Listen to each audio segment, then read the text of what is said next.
Paborito niyo ba ang ube mga mamis? Tara, magluluto tayo ng paborito niyong kakanin. Tara, simulan na natin. So meron tayo ditong nabiling ube, mga around 3.8 kilos to, but hindi natin to gagamitin lahat. Kukuha lang tayo dito ng mga 1.8 kilos at ating ilaga. But of course, babalatan muna natin at slice ng pa-cubes.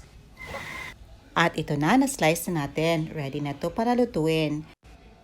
At syempre, lulutuin natin to sa kahoy kasi masarap ang luto dito. Sa isang kawali, naglagay lang tayo ng tubig at ilagay na natin ang ating nahiwang ube. Takpan hanggang sa maluto.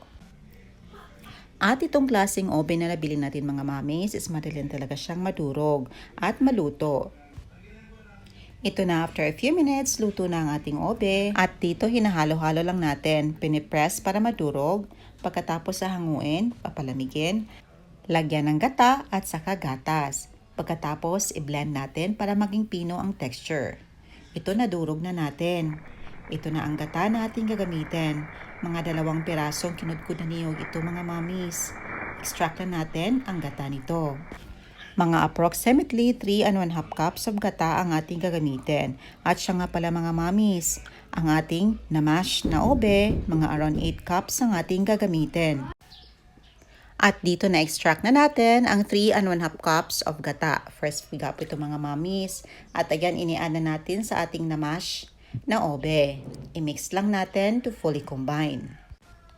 At kapag na fully mix na ang gata, maglagay na tayo ng 1 can, 410 grams evaporated milk. Ihalo lang natin para mag-fully combine ang lahat ng mga ingredients. At para maging pinong texture ng ating ube jam, i-blend natin ito. Gamit ang ating Simplas 3-in-1 blender. Napakali lang pong gamitin ito mga mamis at very affordable din.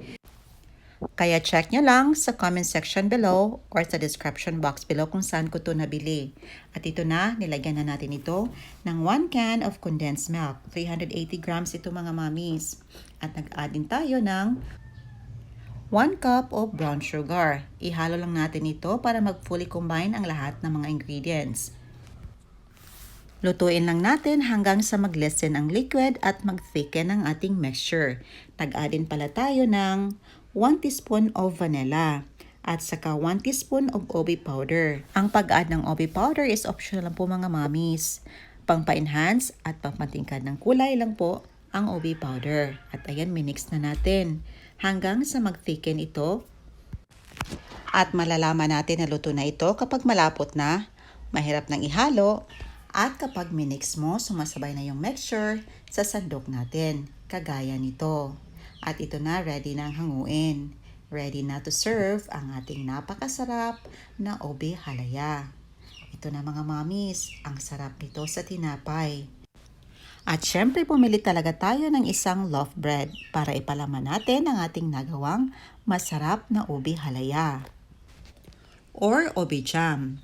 Ang sarap nito at sa kulay pa lang, nakakatakam na. Ayan na po mga mami, so subukan ng ating recipe. Thank you so much for watching. See you in my next vlog.